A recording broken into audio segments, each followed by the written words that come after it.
आती नहीं है। ऑनलाइन कौन से कहाँ है? देने आती है, कोई चिंता नहीं करते देने। अरे जान दो, 1 घंटे पहले देना, मार्केट में आधे घंटे पहले दे दिए। 1 घंटे पहले देख लिया करो, देने नहीं आते। अच्छा कल की दे देना, कल के लिए आप बता दो तो हम लोग अपने बना लें। साइड चालू की हमारे से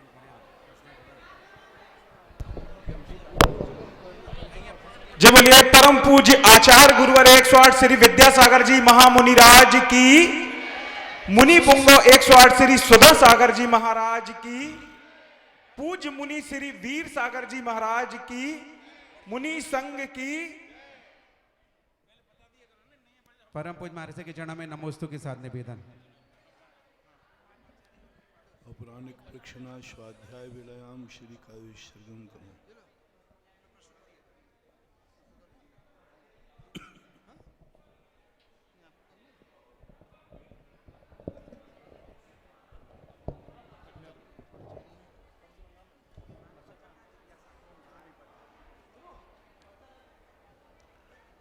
नमो अरिहंताणं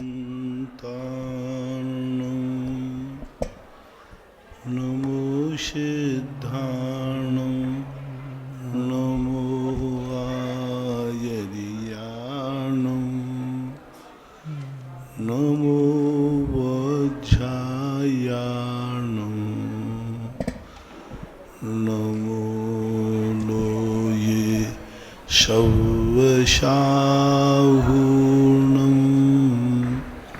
पंच परमेष्टि भगवान की आचार्य श्री गुरुवर कुंद कुंद महाराज की जय हो। आचार्य श्री गुरुवर विद्यासागर महाराज की जय हो। बोलिए परम पूज्य जगत पूज्य निरापक श्रवण मुनि पुंगव श्री सदा सागर जी महाराज की, समस्त आचार्य संघ की। परम पूज्य मुनि श्री वीर सागर जी महाराज के चरणों में नमोस्तु के साथ निवेदन। परम पूज्य निर्यापक मुनि पुंगव श्री सुधा सागर महाराज के चरण कमलों में बारंबार नमोस्तु। इस कटनी नगर के नवोदित अतिशय क्षेत्र चेतनोदय में विहार करते हुए आज संघ आया। इस क्षेत्र का भ्रमण करके देखकर अति प्रसन्नता हुई। नवीन नवीन जिनालय तैयार हैं, चाहे वह समौसरण हो, नंदीश्वर हो अथवा वह बड़ा मंदिर।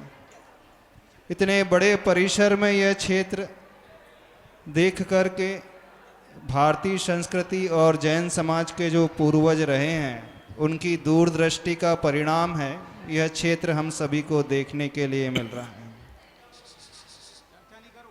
नमोस्तु पूज्यवर, एक जिज्ञासा है।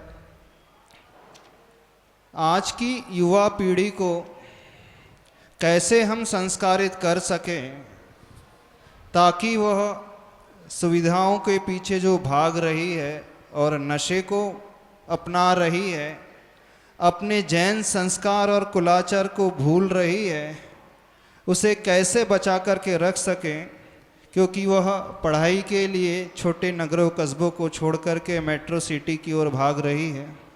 ऐसे में कुछ इस प्रकार का मार्गदर्शन दे दीजिए ताकि हमारी आने वाली पीढ़ी सुरक्षित रह सके।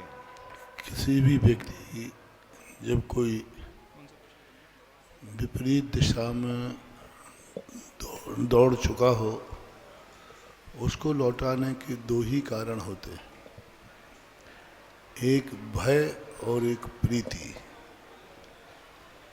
जहाँ वह दौड़ रहा है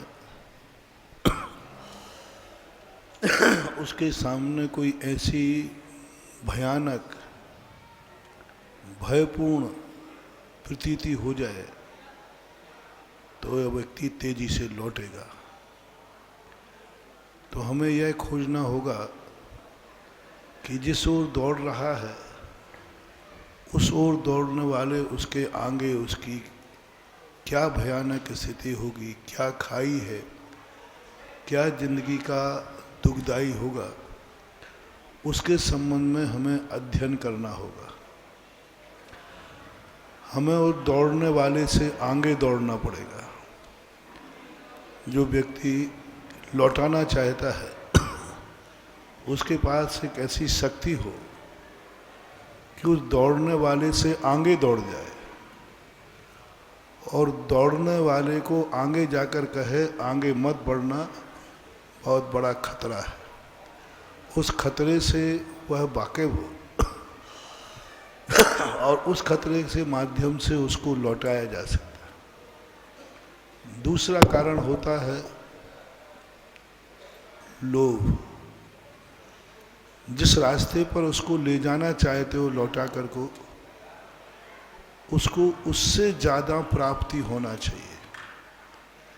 वो जिस रास्ते पर जा रहा है वहाँ जो उसको उपलब्धि होने वाली है उससे अधिक उपलब्धि की प्रतीति हमें उसके लिए कराना होगी। और जब वो अधिक उपलब्धि की प्रतीति कर लेगा तो वो स्वयं अपने आप लौट जाएगा। जिस ओर दौड़ रहा है उस तरफ से भय, और जिस तरफ पर लौटाना चाहते हो उस समय उसकी उपलब्धि, उसका भविष्य की उज्ज्वलता, उसके भविष्य में प्रकाश, वो जो चाहता है उसकी उपलब्धियां हम प्राप्त करा सके तो वह लौट सकता है। जब भी कोई व्यक्ति लौटा है या तो ठोकर खा के चेतता है या फिर उसको इतनी अच्छी उपलब्धियां हो जाती हैं कि उनको पाने के लिए वो लौट पड़ता है। अब इसकी प्रतीति के लिए हमें खुद ही जो इसको सुधारना चाहते हैं, जो उसके गार्जियन हैं, उस गार्जियन को इतनी अपने आप में शक्तियां अर्जन करना पड़ेंगी। अन्यथा स्वच्छंद व्यक्ति तो जिस तरफ ढाल मिलता है उस तरफ दौड़ जाता है। उसको एहसास कराना गार्जियन का काम है। कर्म भूमि में इसलिए चौराहे हैं, भोग भूमि में कोई भटकन नहीं होती इसलिए वहाँ गार्जियन नहीं होता। कर्म भूमि में गार्जियन की क्या जरूरत थी? माँ बाप क्यों जीवित रहते? भोग भूमि के समान मरण को प्राप्त हो जाते, क्योंकि वहाँ उनके बच्चों के लिए कोई चौराहे नहीं होते। कर्म भूमि में चौराहे हैं, इसलिए प्रकृति ने कर्म भूमि के जन्मे हुए जीव के लिए गार्जियन दिया, उसका दिशा निर्देशक दिया, माता पिता दिए। तो अब जब तक माता पिता नहीं चेतेंगे हम उस बच्चे को नहीं चेता सकते। वह तो ढाल की तरफ, हवाएं जिस तरफ की चलती है उस तरफ वो दौड़ेगा, क्योंकि बालक का आकर्षण न ये देखता है कि इसमें मेरा विनाश है, न देखता है उपलब्धि है, वह तो वर्तमान का आकर्षण को प्राप्त हो जाता है। इसलिए गार्जियन यदि चेत जाएं, जो कर्म भूमि की व्यवस्था है कि बच्चे की जिंदगी उसके गार्जियन पर आधारित, फिर उसके बाद आते हैं गुरुजन। देवताओं के कोई गुरु नहीं होते, भोग भूमि में कोई गुरु नहीं होते, क्योंकि वहाँ भटकन नहीं है, एक ही रास्ता है। लेकिन कर्म भूमि में गुरुओं को उपदेश की बात होती है, तो गुरुओं को खुद इतना अपने अंदर शक्ति जागृत कर सके कि वो तुम्हारी बातों में आकर के लौट जाए, तो बहुत कुछ संभव है। नमोस्तु महाराज श्री। एक जिज्ञासा है। मैं एक मध्यम परिवार की महिला हूँ। मैंने अपने बेटी को बहुत उच्च शिक्षण दिया, वो इंजीनियर बन गई, आज बेंगलोर में सेवारत है, सर्विस करती है और एक अच्छा पैकेज कमा रही है। अब वो कहती है कि मेरे पैकेज के बराबर कोई लड़का नहीं है जैन समाज में, इसलिए अच्छा है मैं अपनी समझ से अपनी इच्छा के अनुसार विवाह करना चाहती हूँ। मैंने तो यह सोच करके शिक्षा दिलाई थी कि आगे चल कर के भविष्य में वह संस्कारित रहेगी, तो क्या वर्तमान में कन्याओं को उच्च शिक्षा नहीं दी जानी चाहिए? पहली बात, वो बहुत बड़ी मूर्खता कर रही है कि जिस माँ बाप ने किस कुल जाति ने तुम्हें जन्म दिया इतना पढ़ाया लिखाया, इतना बड़ा किया, और जब रिटर्न की बात आई तो तुम दूसरी जाति खोज रहे हो, तो इस जाति का वो ऋण है। उन माँ बाप के, एक माँ बाप ने तुम्हें 25 साल तक प्रेम दिया, प्यार दिया। उन 25 साल का प्रेम और प्यार 2-4-6 महीने की ज़िंदगी में आए हुए किसी बच्चे को समर्पित कर कर उन माँ बाप के 25 साल के प्यार को ठुकरा देना, ये उनकी ज़िंदगी के लिए बहुत बड़ा खतरा है। और वो प्यार जो बीच में आया है वो धोखा भी दे सकता है, लेकिन माँ बाप का प्यार कभी धोखा नहीं देता, क्योंकि 25 साल का है। इसलिए ऐसा उनका सोचना बहुत गलत है। ऐसे के जो अंत रिजल्ट होते हैं वो कर्म के विपरीत होते हैं। कर्म कहो, यदि भगवान कहो, खुदा कहो, कर्म ने यदि तुम्हें अन्य जाति के योग्य समझा होता तो तुम्हारा जन्म अन्य जाति में करता। कर्म ने तुम्हें जैन के योग्य समझाता, तभी तो जैन कुल में जन्म लिया, और उस कर्म और कुदरत के खिलाफ जाना अपनी जिंदगी में बहुत बड़ा खतरा मोल लेना। ऐसे व्यक्ति ना यहाँ के रहते हैं और ना वहाँ के रहते। फिर कर्म उनको ऐसी दुर्दशा करता है कि वो कभी भी भवांतरों तक भी ऐसी योनियों में जन्म लेते जहाँ ये सारे संस्कार खत्म होते। इसलिए हमेशा अपने कुल और जाति का मर्यादा का ध्यान रखना चाहिए। ऐसी बात नहीं है कि खुद की जाति में कोई योग्य व्यक्ति या योग्य व्यक्ति आपको ना मिले, ऐसा संभव हो ही नहीं सकता। शायद उससे अच्छे लोग भी अभी अपनी जाति में हैं, उन्हीं को खोजना चाहिए। नई दिल्ली से अंशिका जैन जिज्ञासा कर रही हैं। नमोस्तु गुरुवर, जैन धर्म के अनुसार लॉ ऑफ अट्रैक्शन कैसे कार्य करता है? यानी आकर्षण का सिद्धांत जो वर्तमान में अन्य मत वाले बोलते हैं, विदेश में बोला जाता है, जैन धर्म के अनुसार वह कैसे कार्य करता है? आकर्षण का सिद्धांत, लॉ ऑफ अट्रैक्शन। आकर्षण का सिद्धांत यही है कि जैन धर्म को इतना लोगों ने बीतरागी बना दिया, इतना बीतरागी बना दिया कि वह जैन धर्म की शरण में आने से डरने लग जाता है। जैन दर्शन इतना बीतरागी था नहीं। जैनाचार्यों ने जब भी वर्णन किया, निःश्रेयस और अभ्युदय दोनों सुखों की बात की। आज जो स्वाध्यायशील पंडित लोग हैं, इन्होंने धर्म की प्रत्येक क्रिया को निःश्रेयस सुख से जोड़ दिया, परमार्थ से जोड़ दिया, मोक्ष से जोड़ दिया। धर्म से संसार की समस्याएं भी सुलझती हैं, संसार की उपलब्धि भी होती है। इसके संबंध में लोगों ने उपदेश, विद्वानों ने उपदेश देना बंद कर दिया। पूज्यवर समंतभद्र महाराज ने जब श्रावकों को उपदेश दिया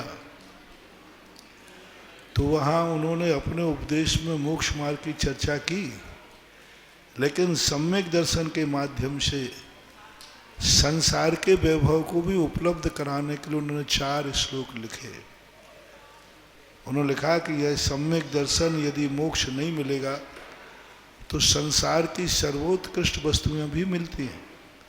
ओजस तेजो विद्या विजय विभव सनाथा महाकुला महर्था मानव तिलका भवंती दर्शन पूता। सम्यक दर्शन के पूत को ये सब उपलब्ध होते, शराग भक्ति और वीतराग भक्ति। यदि आज अपन दुनिया को या अपने बच्चों को आकर्षण करना चाहते हैं तो शराग भक्ति की तरफ प्रेरणा दें। शराग भक्ति में जब वो निष्णात हो जाए फिर उसके बाद वीतराग भक्ति की तरफ उसको प्रेरित करें। प्रारंभ से यदि हम वीतराग भक्ति दे देंगे वह भाग जाएगा, क्योंकि वह उस समय दूसरी हवाओं से संस्कारित रहता है, ऐसा माना। पंकज जी जैन मुंबई से अपनी जिज्ञासा रख रहे हैं। मेरे गुरुवर के चरणों में नमोस्तु। पूज्य श्री, आपके प्रवचनों में एक बार हमने सुना था, भगवान का अभिषेक शांति धारा करते हैं तो मस्तक से वह श्रीवत्स पर गिरना चाहिए। इसका क्या अर्थ है, ये समझ में नहीं आया, कृपया करके समझाने की कृपा करें। श्रीवत्स चिन्ह होता है, पूरी मूर्ति के आकर्षण केंद्र यानी केंद्र बिंदु श्रीवत्स चिन्ह होता है। नाभि से कोई भी एनर्जी उत्पन्न होती है और हृदय पे आकर विकीर्ण होती है। अपन कभी भी बोलते भाई ये बात आप हृदय से बोल रहे हो क्या? हृदय में जब कोई वस्तु आती है तो विकीर्ण होती है। इसलिए तीर्थंकरों का श्रीवत्स चिन्ह है। यदि उसको छूता हुआ अभिषेक आता है तो वह गंधोदक अनेक शक्तियों से प्रभावित होता है। गंधोदक वैसे ही पवित्र है, लेकिन और पवित्रता के लिए ऐसा होता है। जब भगवान का अभिषेक करते हैं तो कई बार कई मूर्तियों का ऐसा था, वो सीधा श्रीवत्स पर चिन्ह पर गिरता है। ऐसा कई बड़ी मूर्तियों में बिजोलिया के पारसनाथ, जो आज विश्व के सबसे बड़े पारसनाथ हैं, विश्व के सबसे, उन मूर्ति का अभिषेक जब भी करो सीधा जाकर श्रीवत्स चिन्ह पर गिरता है। तो ऐसा मानना चाहिए।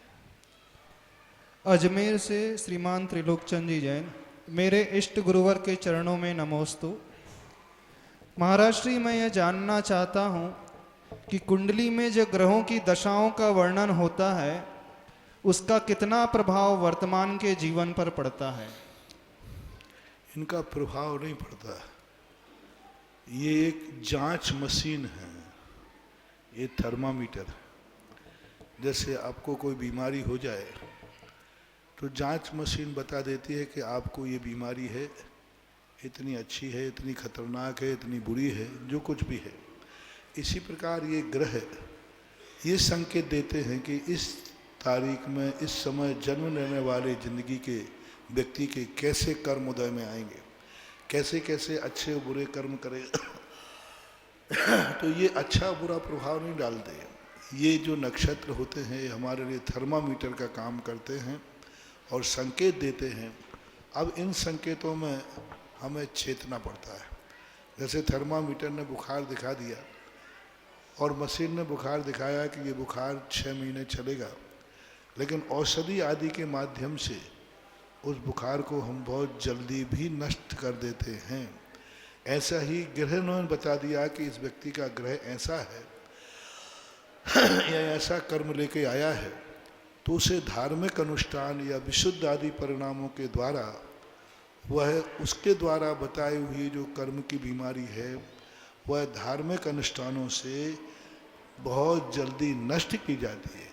ग्रह तो अचेतन है, जड़ हैं, उनमें रहने वाले देवता किसी का कुछ बिगाड़ते नहीं हैं, लेकिन वो संकेत मानना चाहिए मशीन के समान, जांच मशीन के समान, थर्मामीटर के समान। अब मंच में बैठे हुए पूज्यवर श्री पूज्य सागर महाराज श्री अपनी जिज्ञासा रखना चाहते हैं। बहुत अच्छी जिज्ञासा है। मुनि श्री पूज्य सागर जी महाराज। मुनि श्री जी के चरणों में बारंबार नमोस्तु। मुनि श्री जी, ढाई द्वीप में रहने वाला कोई संगी पंचेंद्री त्रियंच मरण करके 7वीं पृथ्वी जा सकता है क्या? त्रियंच तो जा सकता है। स्वयंभू रमण समुद्र के जो राघव मंश आदि सम्मूर्छन जीव हैं वे 7वें नरक तक जाते हैं, ऐसा आगम का उल्लेख है। लेकिन जो सिंह आदि जो हैं इनका 5म नरक तक ही कथन मिलता है। त्रियंच में उन मत्स्यों का तो जाने का उल्लेख है। ढाई द्वीप से कोई त्रियंच मरण करके 7वीं पृथ्वी जा सकता है? ढाई द्वीप का जो गर्भज होता है ये नहीं जाएगा। कारण उसका है कि वज्रसम नाराज संघनन चाहिए। बहुभूमि के त्रियंच का वज्रसम नाराज संघनन होता है, लेकिन वे नरक नहीं जाते। कर्म भूमि में त्रियंचों का जो ढाई द्वीप की कर्म भूमियाँ हैं और उनके वज्रसम नाराज संगनन का अभाव है।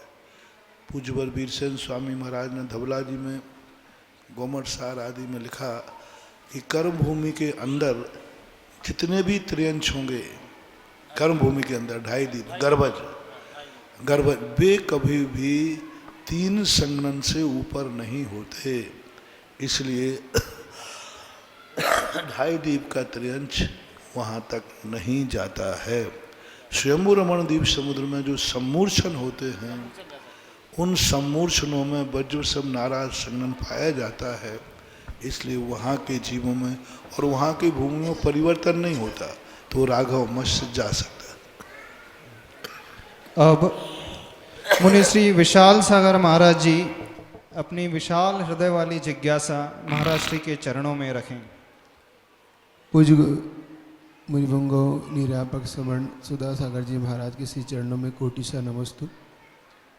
मुनिश्री जी, आपके साथ राजस्थान की धरती पे विहार किया, वहाँ के कई क्षेत्रों में दर्शन हुए।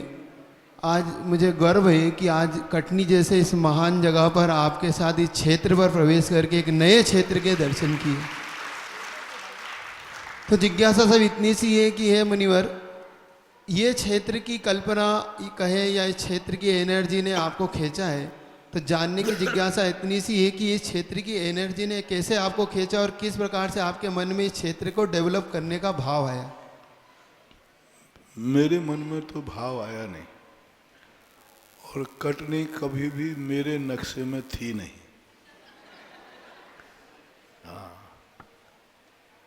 जब मैं रामटेक पूज्यवर आचार्य महाराज के 2012 में दर्शन करने गया और उनकी वंदना करने के बाद कुछ दिन रहने को वहाँ मिला, उसके बाद जब विहार करने की बात आई तो उन्होंने पता नहीं क्या उनके ज्ञान में झलका, उनके मालूम, उनको तो ऐसा कुछ था नहीं ज्ञान में। उन्होंने कहा तुम रामटेक से सीधे कटनी जाओ। अब कटनी का नाम सुनते ही मैंने कहा कि ये कटनी में कौन सी बसियत रखी है।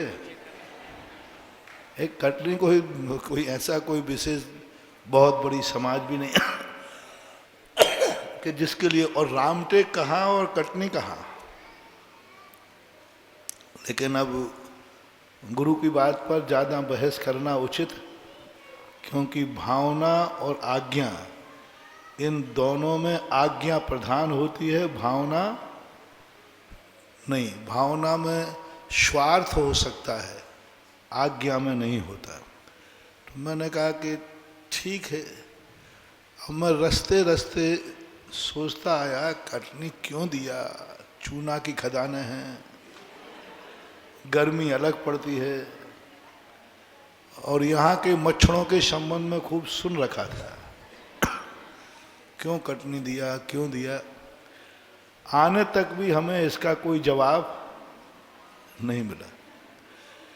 जब गौशाला को देखने के लिए समय आए और जब सारी बातें चर्चा हुई, तब मुझे लगा कि हमारे गुरु भी त्रिकालदर्शी हैं। त्रिकालदर्शी का केवल ज्ञान भली ना हो, लेकिन अनुमान ज्ञान भी कई बार अतीत और अनागत की बात को बताते हैं। बस फिर तो जो कैसे हुई, बहुत विशाल जगह थी। इस गर्मी में इन कटनी वालों ने कितना पसीना बहाया है।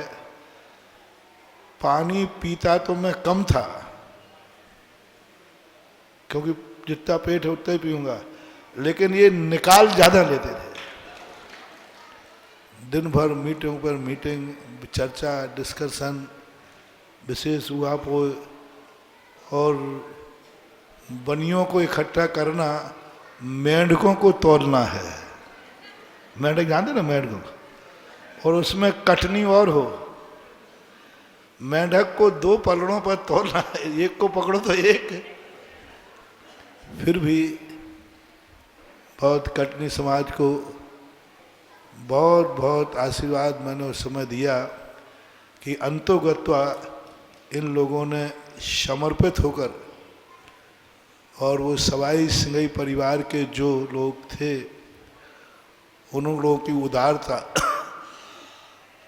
और पंडित जगन मोहन लाल जी के लड़के प्रमोद है, कक्का कक्का कक्का कक्का, वो उन्होंने और पूरी समाज ने एक बहुत बड़ा संकल्प करके और ये योजना बताई।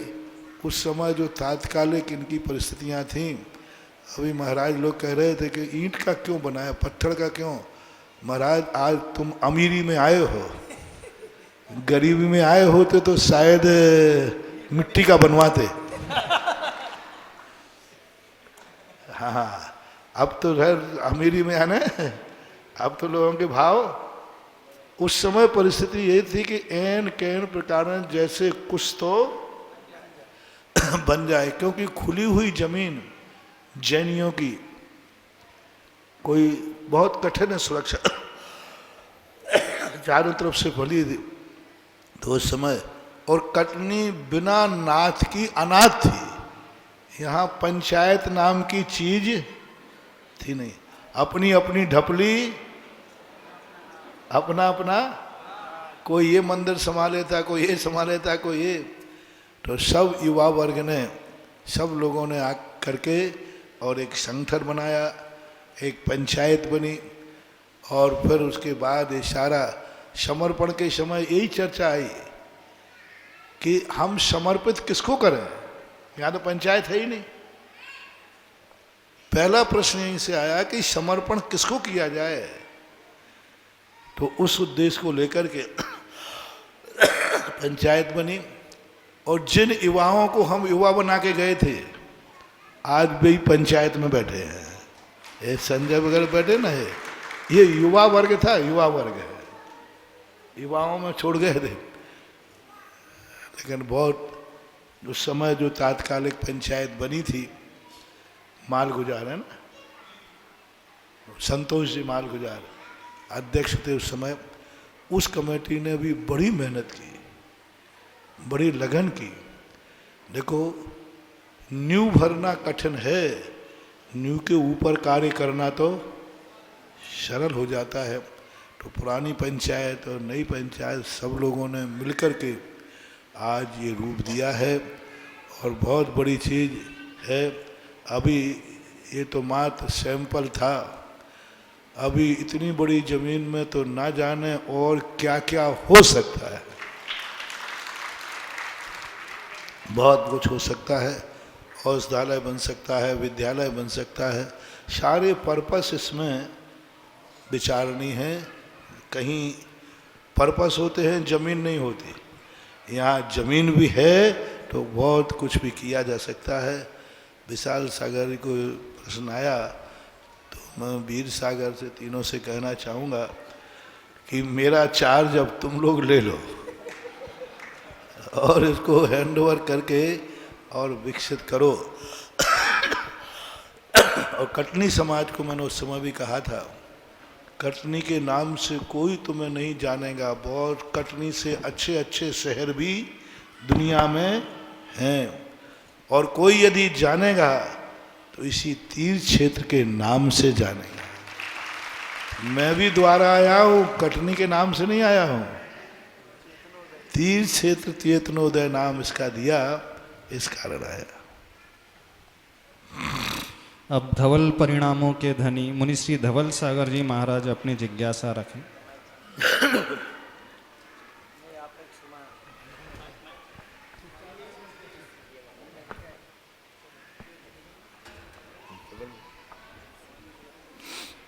निरापक श्रवण परम पूज मुनि पुंगव श्री सुधा सागर जी महाराज के चरणों में बारंबार नमोस्तु। पूज्यवर, जैसा मुनि श्री विशाल सागर जी महाराज ने आपसे शंका की है, मेरा तो मन गदगद हो गया। राजस्थान में मैंने आवास क्षेत्र देखा था, आपके आशीर्वाद से बना है, किंतु वह तो कुछ भी नहीं था। यह क्षेत्रोदय क्षेत्र तो इतना बड़ा है कि मन गदगद हो गया कि कटनी के नगर धन हो गया। और मैं तो सोच रहा था कि यहाँ पे अब कुछ प्लानिंग बनेगी, मुझे कुछ मालूम नहीं था, किंतु यहाँ पर आकर के देखा तो यहाँ जिनालय बन ही चुके हैं। बस अब आपकी चरण राज इस कटनी में अधिक समय तक पढ़े कि यह क्षेत्रोदय क्षेत्र बहुत अति शीघ्र बनकर के तैयार हो और पंचकल्याण प्रतिष्ठा हो। यह यहाँ के बारे में मेरा जो मन की प्रसन्नता हुई मैंने रखी, अब शंका में रख रहा हूँ। बात एक मन में प्रश्न आ रहा था महाराज श्री, 3 प्रकार के मनुष्य होते हैं, कर्मभूमि मनुष्य, विद्याधर मनुष्य और भोगभूमि के मनुष्य। भोगभूमि वैसे शब्द ही बता रहा है कि जहाँ पर कोई कर्म नहीं किए जाते वह भोगभूमि कहलाती है। सुना है कि वहाँ पर जो रहने वाले मनुष्य हैं वो वहाँ पर जो 10 प्रकार के कल्प वृक्ष होते हैं, उन 10 प्रकार के कल्प वृक्षों के माध्यम से ही भोजन वस्त्र इत्यादि प्राप्त किया करते हैं। तो शंका ये है महाराज श्री कि उस भोगभूमि में क्या उन कल्प वृक्षों के कोई बगीचे वगैरह होते हैं, या वो जो मनुष्य रहते हैं उनके घर में ही कल्प वृक्ष हुआ करते हैं?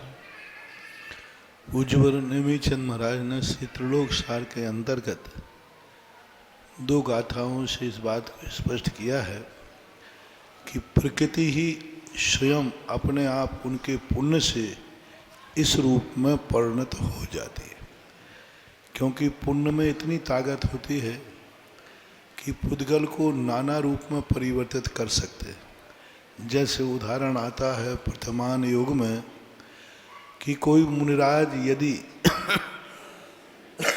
कहीं नगर में विहार करते हैं रिद्धिधारी, तो 6 ऋतुओं के फल एकदम आकस्मिक आ जाते हैं। कैसे पक जाते हैं?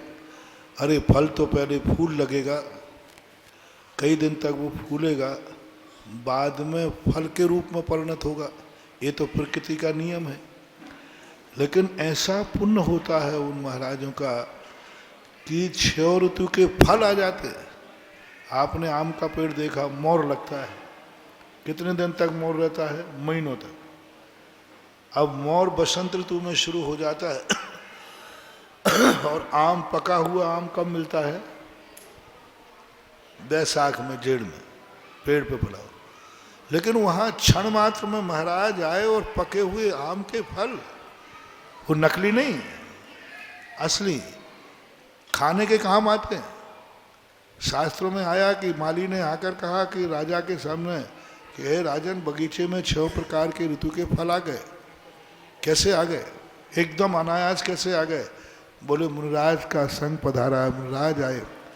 तो ऐसा जब प्रकृति, वनस्पति, जो जीव है, वो वनस्पति भी पुण्य के प्रताप से फल जाती है, तो ऐसे ही वो कल्पवृक्ष जो होते हैं वो पुण्य के प्रताप से इच्छा करने मात्र से वो इस प्रकार के फल देने लग जाते हैं।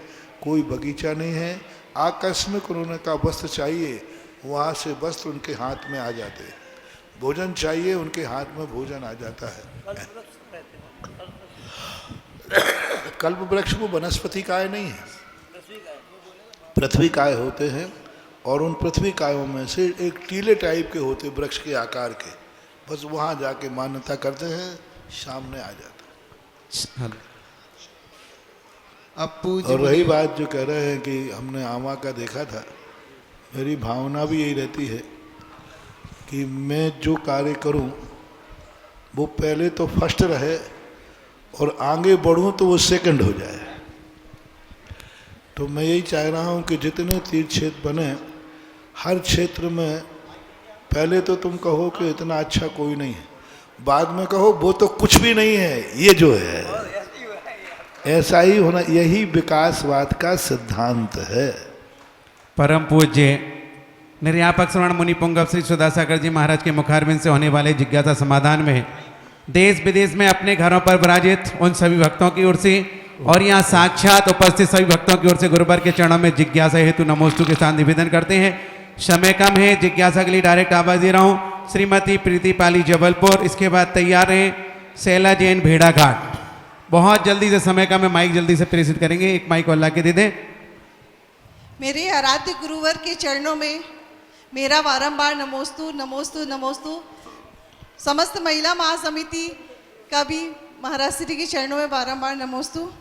महाराज श्री, यह जिज्ञासा महेंद्र जैन जी पत्रकार इंदौर की है। वो पूछ रहे हैं गुरुवर के चरणों में नमोस्तु गुरुवर, आज की तथाकथित आधुनिक युग में कुछ लोग भौतिक सुख सुविधाएं और अर्थ एकत्रित करने में दिन लगे रहते हैं, लेकिन धार्मिक और परमार्थिक कार्य में संयम नहीं होने का बहाना बनाकर स्वयं को अलग रखते हैं। महाराज जी, ऐसे लोगों को किस प्रकार जोड़ा जा सकता है और इनके इस प्रकार के अच्छे कार्यों से अलग रहने से इनके किन कर्मों का उदय होता है? कृपया मार्गदर्शन दीजिए। नमोस्तु गुरुदेव। क्योंकि कुछ कर्म की प्रकृतियाँ ऐसी होती हैं, पंचम काल में ज़्यादातर लोगों के पापानुबंधी पुण्य से वैभव मिलता है। वो पुण्य उनको जब भी मिलेगा वो पाप की तरफ ही प्रेरणा देगा, क्योंकि पुण्यानुबंधी पुण्य करने वाले जीव कम हैं। पूर्व भाव में जो जीव धर्म करते हैं लेकिन संसार को बढ़ाने के लिए करते हैं तो उनको पापानुबंधी पुण्य बनता है। पंचम काल में जीव जन्मेंगे लेकिन पापानुबंधी पुण्य को लेकर जन्मेंगे, वैभव मिलेगा, सब कुछ कर मिलेगा, लेकिन वो धर्म की तरफ प्रेरित नहीं करेगा। अब उस पापानुबंधी को पुण्य को बदलने के लिए जीव के लिए शास्त्र का स्वाध्याय, गुरुओं का उपदेश यदि उसको मिल जाए और वो गुरुओं के प्रति प्रतीति कर ले और सत्य की तरफ अनुभव करे कि हमें अपने जीवन को गुरुओं की तरफ ले जाना है, तो उस पापानुबंधी को भी पुण्यानुबंधी पुण्य बनाया जा सकता है। बहुत सारे जीवों ने पुरुषार्थ के माध्यम से पापानुबंधी पुण्य पुण्यानुबंधी पुण्य बन जाता है, क्योंकि पंचम काल में जितने जीव जन्मते हैं मिथ्यात्व के साथ जन्मते हैं, लेकिन बाद में निमित्त यदि मिल जाता है तो वे पुण्यानुबंधी के पुण्य रूप में परिणत कर सकते हैं। आगे तैयार हैं सवाई सिंह सुधीर कुमार जी, जो गौशाला में भगवान विराजमान है मूलनायक जिसके पुण्यार्थ हैं, वो तैयार रहेंगे जिज्ञासा के लिए। आगे बोलें। निर्यापक श्रवण मुनि पुंगम श्री 108 सुधा सागर जी महाराज के चरणों में मेरा और मेरे परिवार का त्रैवार नमोस्तु नमोस्तु नमोस्तु। हे महाराज श्री, मैं यह जानना चाहती हूँ कि तीर्थंकर प्रकृति का बंद होने के बाद जीव को क्या पाप का उदय नहीं होता? होता है। और अगर होता है महाराज श्री, तो उनके तीर्थंकर प्रकृति के बंद में उसका कोई परिणाम कुछ? तीर्थंकर प्रकृति के बंद के साथ पाप का बंद भी होता है, और पाप को जैसे तीर्थंकर प्रकृति को बंद करने के बाद जीव नरक गति में भी जाता है, वहाँ असात आदि पाप कर्मों को भोगता है इसलिए। लेकिन तीर्थंकर प्रकृति बनने से एक फायदा होता है कि पाप कर्म उदय में आते हैं लेकिन उनमें कमी आ जाती है। जैसे सप्तम नरक आदि तीर्थंकर प्रकृति तीसरे नरक से नीचे नहीं जाएगा, पर इतना फायदा होता है। बाकी तीर्थंकर प्रकृति के बंधक लोगों को असाता आदि कर्म देखे जाते हैं कुछ विशेषताओं को लेकर के।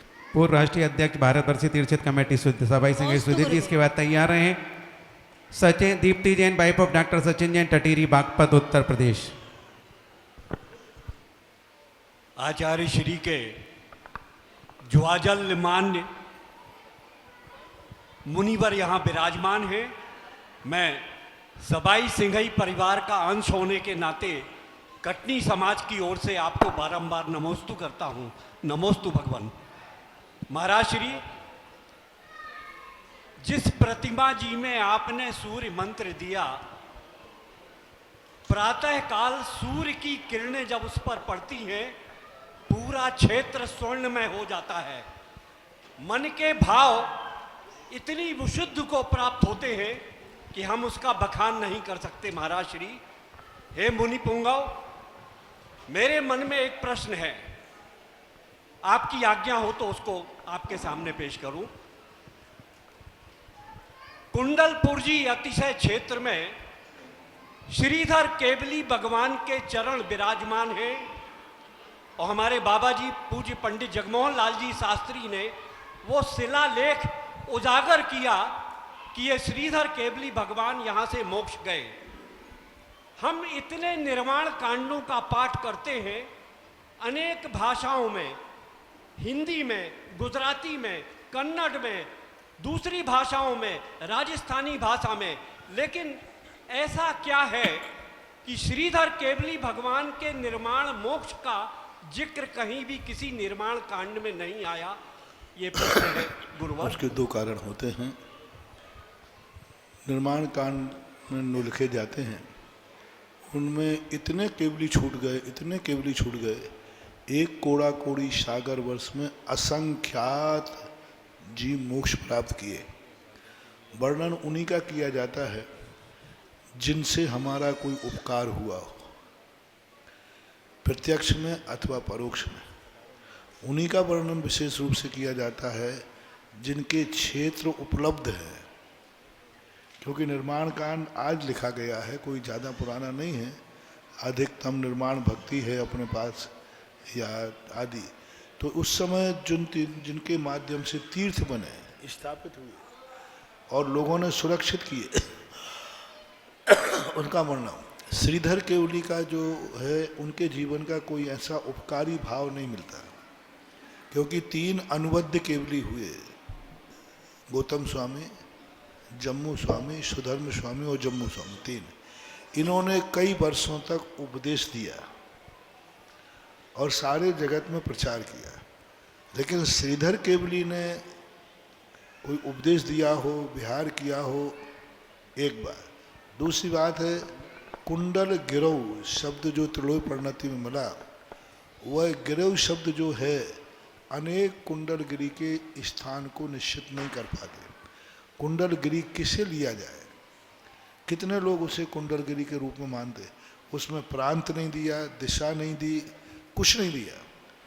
अब वो कुंडल गिरव को लेकर के अपन लोग, चूँकि कुंडलपुर था और एक पहाड़ को कुंडलगिरी माना, तो इसी को कुंडलगिरी अपन ने घोषित किया।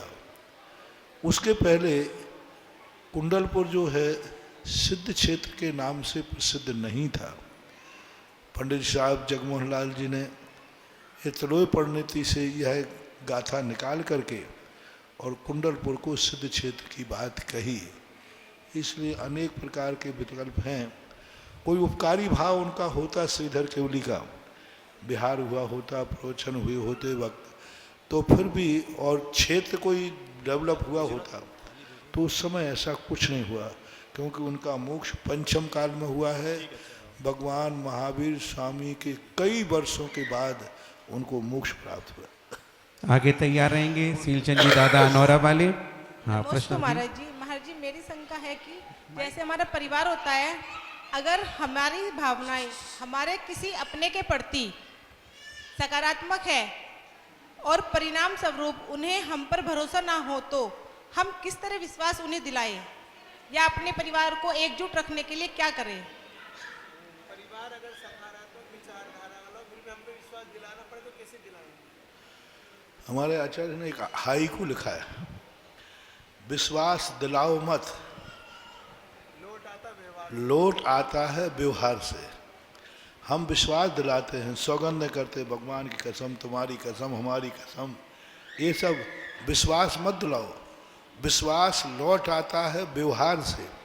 अपना इतना अच्छा व्यवहार करो कि सामने वाला विश्वास अपने आप कर आएगा, ऐसा करना चाहिए। आगे तैयार हैं कुमारी एडवोकेट सीबी मैहर।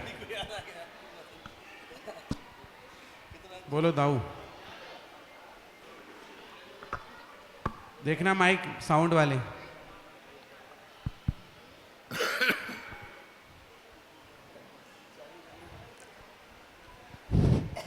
ललितपुर से शीलचंद जैन अनौरा का मेरे गुरुवार खांड प्रस्थ से इंद्र प्रस्थ बनाने वाले निरापाक मुनि पुंगा श्री स्वामी को त्रिवार नमोस्तु नमोस्तु।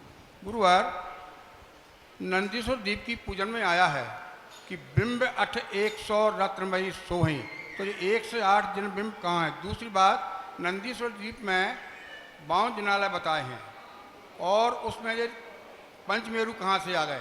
इनका मंदिर अलग होता है कि उसी में होता है? तीसरी बात, पंचमेरु में 80 जिनालय बताए हैं, लेकिन ये गजदंत कहाँ से आ गए? गजदंत क्या है? इनका भी वर्णन किसी दृष्टांत के साथ बताइए। नमोस्तु नमोस्तु नमोस्तु। नंदीश्वर द्वीप के अंदर मेरु इसलिए लेते हैं कि उसको 8वां द्वीप सिद्ध करना है। 8वां द्वीप में नंदीश्वर द्वीप है। तो अब 8वां द्वीप जब बनेगा तो मध्य में जो 5 मेरु हैं ये मेरु एक प्रतीक के रूप में हम रख लेते हैं और उसके माध्यम से हमारे अंदर चारों तरफ, हालांकि नहीं रखें तो कोई ज़रूरी नहीं है। जैसे अभी बिजोलिया के अंदर नंदीश्वर द्वीप बन रहा है, चौलेश्वर क्षेत्र बिजोलिया तपोदय और चौलेश्वर से देशनोदय, वहाँ पर जो नंदीश्वर द्वीप बन रहा है उसमें 5 मेरु नहीं है। मध्य में सहस्रकूट है और सहस्रकूट के चारों तरफ 52 जिनालय अलग अलग बन रहे हैं। तो इस प्रकार के जिनालयों की ये स्थापना निक्षेप से रचना होती है। गजदंतों को मेरु के अंदर इसलिए नहीं लेते हैं, हालांकि मेरु के अंदर जो पुराने मेरु बने हुए रहते हैं पीतल के, उनमें 2 ऐसे पीतल के दांत निकले रहते हैं, उनके ऊपर रहते हैं, तो वो मेरु से बाहर है। मेरु का स्थान जो है भद्रसाल वन पहला, फिर शौमनस वन, नंदन वन, शौमनस और पांडुक वन, ये 4 वन हैं। गजदंत उस मेरु से जुड़ करके बाहर को निकले हुए हैं, इसलिए मेरु के अंतर्गत उनको नहीं लेते हैं, लेकिन बनाते समय उन गजदंतों का उल्लेख करते हैं। ऐसा आगे तैयार है रॉनेल पीएम और सूरत। 108 मूर्तियों के संबंध में जो कथन है वो कथन मिलता है, एक एक जिनालय में 108 जिनबिंब होते हैं, ऐसा उल्लेख है। हाँ बोलिए। पूज्य गुरुवर के चरणों में मेरा बारंबार नमोस्तु नमोस्तु नमोस्तु। महाराज जी, मैं सिविल जज की तैयारी कर रही हूँ और मन में यह शंका आती है कि एक न्यायाधीश के रूप में अगर किसी अपराधी को फांसी की सज़ा सुनाते हैं या सुनाऊंगी तो क्या उस पर हिंसा का दोष लगेगा? सिविल जज की तैयारी कर। फांसी की सजा सुनाना पड़े तो क्या मुझे दोष लगेगा? तुम कहाँ सुनाते?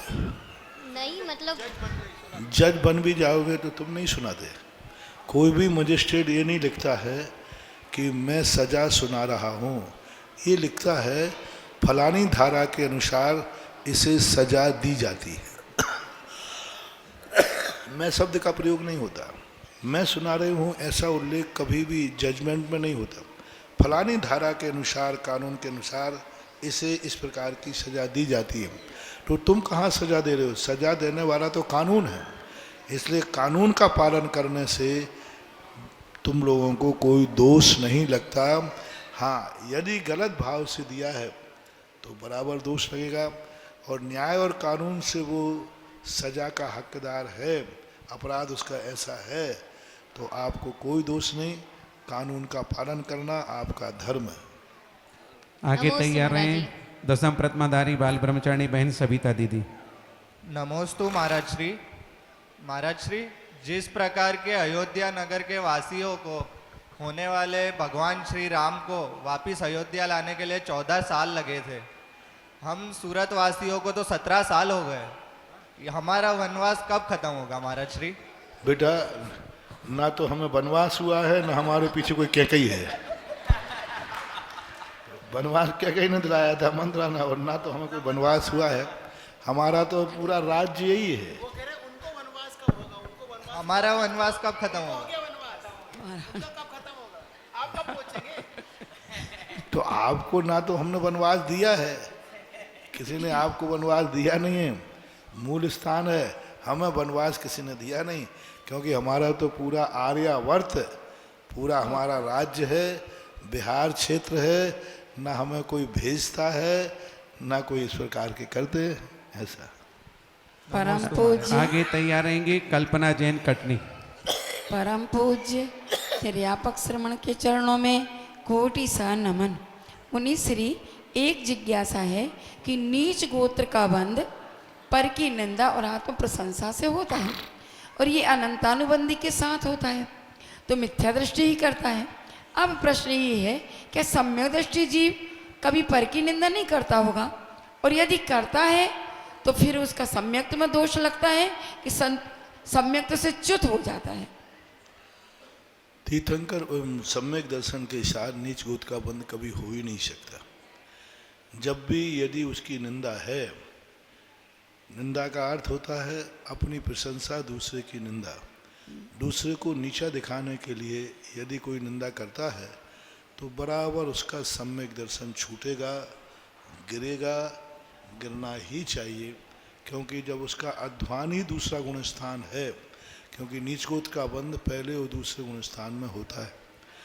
तीर्थंकर को भी नीच गोत्र का उदय आता है, अभी जैसे प्रश्न किया था, तो उन्होंने पूर्व में बांधा हुआ जो गोत्र है, क्योंकि तीर्थंकर प्रकृति के साथ में नीच गोत्र की सत्ता पाई जाती है, तो नीच गोत्र की जो सत्ता उसमें बंधी है वो उनका उदय में आ जाता है, क्योंकि सम्यक दर्शन को उदय में आने से कोई बाधा नहीं है, बंध से बाधा है।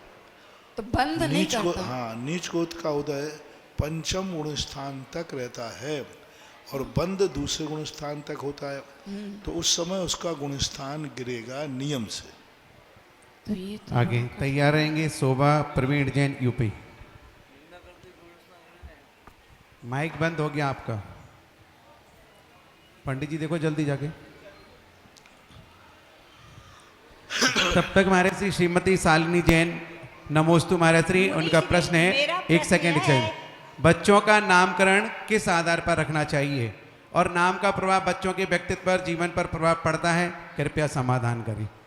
राशि के अनुसार रखना चाहिए, उनके व्यक्तित्व पर प्रभाव पड़ता है या नहीं पड़ता है, इसलिए किस आधार पर नाम रखें। पूज्यवर जिनसेन स्वामी ने श्री महापुराण के अंतर्गत एक नामकरण क्रिया की, जिसका उल्लेख उन्होंने किया कि 12वें दिन बच्चे के नामकरण करने के लिए शुभ नाम एक कलश में स्थापित कर देना चाहिए और उन शुभ नामों में से कोई एक नाम निकाल करके रखना चाहिए। ज्योतिष शास्त्रों के अनुसार यह उल्लेख मिलता है कि जिस नक्षत्र और जिस राशि में उसका जन्म हुआ है, उस राशि का जो प्रथम अक्षर हो, उस प्रथम अक्षर पर नाम रखने से जो प्रथम अक्षर मिलता है उसके अनुसार नाम रखने से उसके अनुकूल वातावरण बन जाता है, ऐसा उल्लेख मिलता है। अब जैसी अनुकूलता बने वैसा करना। आगे तैयार हैं राशि के अनुसार रखते हैं तो अच्छा है, श्रेष्ठ है। बालचंद जी बिलहरी। मुनि श्री जी के चरणों में बारंबार मेरा नमोस्तु नमोस्तु नमोस्तु। हे मुनि श्री, मेरा प्रश्न यह है कि सम्यक दृष्टि और मिथ्या दृष्टि में क्या अंतर है और मैं कैसे समझूं कि मैं मिथ्या दृष्टि हूं या सम्यक दृष्टि? मैं कैसे समझूं कि मिथ्या दृष्टि हूं कि सम्यक दृष्टि हूं? आपको यह प्रतीति होना चाहिए सच्चे देव शास्त्र गुरु के प्रति ही, सच्चे देव शास्त्र गुरु का स्वरूप जो है, यदि यह तुम्हारे ज्ञान में आ गया और उन्हीं के प्रति आपका समर्पित हुआ कि यही मोक्ष मार्ग है, यही सच्चे देव शास्त्र गुरु हैं, तो अपने आप को सम्यक दृष्टि मानना चाहिए। श्रद्धानाम परमार्थानाम माप्तागम तपोभृताम त्रिमूढ़ा पौर्णमष्टांगम सम्यक दर्शन मशमयम, यानी कुगुरु कुदेव कुशास्त्रों से दूर रहना, सच्चे देव शास्त्र गुरु पर श्रद्धा करना, यही सम्यक दर्शन का स्वरूप है। आप लोगों की जिज्ञासाओं को सुनकर जिनवाणी चैनल परिवार ने स्वयं 10 मिनट एक्स्ट्रा आपको दिए हैं ताकि आपको और लाभ मिल सके। इसके बाद तैयार रहें विनीता जैन कटनी। निर्यापक श्रवण मुनि पुंगो सुधा सागर जी महाराज श्री के श्री चरणों में अतिशय छेद बिलहरी का साष्टांग नमोस्तु नमोस्तु नमोस्तु। महाराज श्री, मैंने एक न्यूज़पेपर में पढ़ा है कि आजकल पति पत्नी एक साथ बैठकर खाना खाते हैं, एक दूसरे को अपना जूठा खिलाते हैं, तो उससे दरिद्रता आती है। और एक बात और पढ़ी है कि यदि पत्नी पति के खाना खाने के बाद यदि उस जूठे खाने को खाती है तो चारों धाम का तीर्थ का फल मिलता है। तो क्या यह बात कहाँ तक सही है? ये लोक रूढ़ियाँ है, इन लोक रूढ़ियों को नहीं। हमारे यहाँ किसी का भी जूठा खाना अभक्ष है। कोई भी चाहे वो कोई भी हो, माता पिता भी क्यों ना हो, पिता पुत्र भी क्यों ना हो, यहाँ तक कि मुनिराज की अंजलि में से भी यदि जो उच्छिष्ट है, जूठा है, वो खाना भी अभक्ष की कोटि में आया है। जूठा भोजन सर्वथा त्याज्य है, वो किसी का भी हो। और इस प्रकार की जो किंवदंती यहाँ के रूढ़ियाँ हैं, इन रूढ़ियों को नकारना चाहिए कि उसका जूठा खाने से इतना पुण्य लगता है, चार धाम गलत है। इसमें मोह नहीं करना चाहिए, क्योंकि अभक्ष की कोटि में आएगा जो नहीं खाना चाहिए। आगे तैयार हैं अजित जैन कटनी। मेरे आराध्य गुरुवर के चरणों में तैयार नमोस्तु नमोस्तु नमोस्तु। नमोस्तु महाराज श्री। नमोकार मंत्र अगर महामंत्र है तो इसको सभी जगह क्यों नहीं बोलते? अलग अलग जगहों पर अलग अलग मंत्र का क्यों उपयोग किया जाता है? नमोकार मंत्र अगर मेन मंत्र है तो अलग अलग जगह पर अलग अलग मंत्र का उपयोग क्यों करते हैं? अलग अलग मंत्र एक ही जगह नमोकार मंत्र क्यों नहीं करते? महामंत्र होना अलग चीज है, महान व्यक्ति होना अलग चीज है, लेकिन सारे कार्य महान व्यक्ति से ही होते हैं ऐसा नहीं होता। वो महामंत्र है, लेकिन सारे कार्यों में भी वो महामंत्र हो ऐसा नहीं। कुछ कार्य ऐसे होते हैं जिनमें अन्य मंत्रों का भी प्रयोग किया जाता है।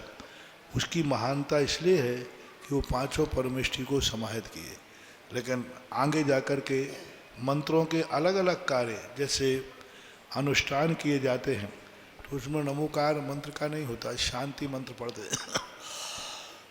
इसलिए अन्य मंत्रों का भी अपने आप में स्थान है।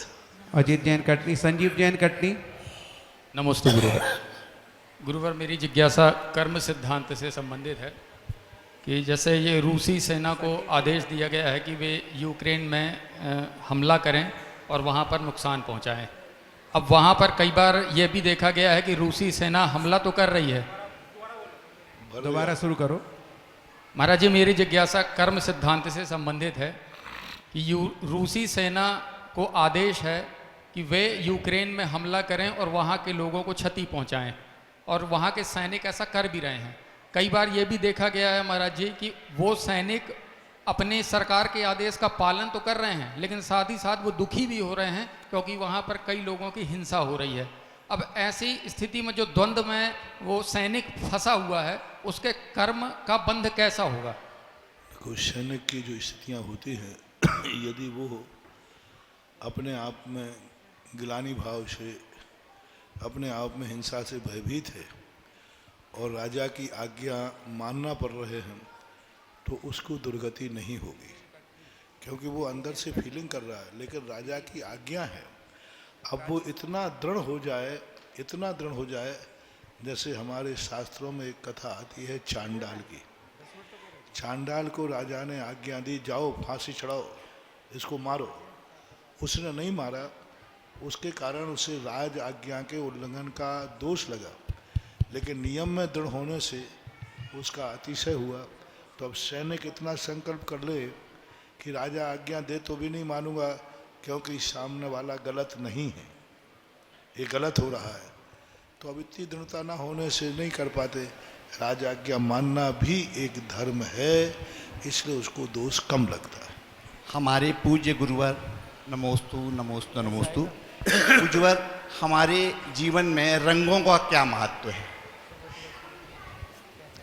रंग एक प्रकृति प्रदत्त एक अपने आप में किसी न किसी वस्तु से संबंध रखता है, और पौद्गलिक परिणतियों में रंगों का स्थिति बनाते हैं। शास्त्रों में इसका विशेष वर्णन देखने में नहीं आया, लेकिन फिर भी आज वर्तमान में और कुछ ऐसे ग्रंथ हैं जिनमें वर्णों का वर्णन, जैसे पंचरंगी झंडा है, उस झंडे के संबंध में 5 साधुओं के अरहंत सिद्ध आचार्य उपाध्याय के संबंध में मिलता है। जैन दर्शन में विशेष वर्णन तो नहीं है, लेकिन ऐसा प्रतीति में आया, अनुभव में आया, वास्तु शास्त्रों में देखा गया कि कलरों का प्रभाव पड़ता है, और इस प्रभाव को अनुभव भी किया गया। अंतिम जिज्ञासा। महाराज श्री नमोस्तु। महाराज जी, सची इंद्राणी बनने के लिए कितनी साधना करनी पड़ेगी? सची इंद्राणी बनने के लिए कितनी साधना करनी पड़ेगी? अभी वर्तमान में पंचकलना के वर्णन में कुछ नहीं करना, सीधे पैसा कमाओ और बन जाओ, क्योंकि बोली लगती है, बोली लगने में बढ़ जाओ। और साक्षात सची बनने के लिए तो बहुत विशुद्ध परिणाम हो, विशुद्ध मन वचन काय हो, विशेष वैराग्य भाव हो, बहुत विशेषता है। अलग से शास्त्र में कोई ऐसा प्रमाण मिला नहीं, लेकिन उस पद को देख करके लगता है कि तीव्र भक्ति का अनुराग ऐसा पद को प्राप्त करा देता होगा। ऐसा आज की आरती करने का सौभाग्य जिन्हें अर्जित करना हो बहुत जल्दी से अपनी भावना प्रसिद्ध करेंगे। 11,111 बहुत जल्दी से। आज प्रथम दिवस परम पूज्य महाराज जी का चेतनोदय तीर्थ क्षेत्र पर आगमन हुआ है, प्रवेश हुआ है, और इस मांगलिक बेला पर अष्टांग का महापर्व में आरती करने को स्वागत करेंगे। 11,111 1, 11,111 2, 11,111 2।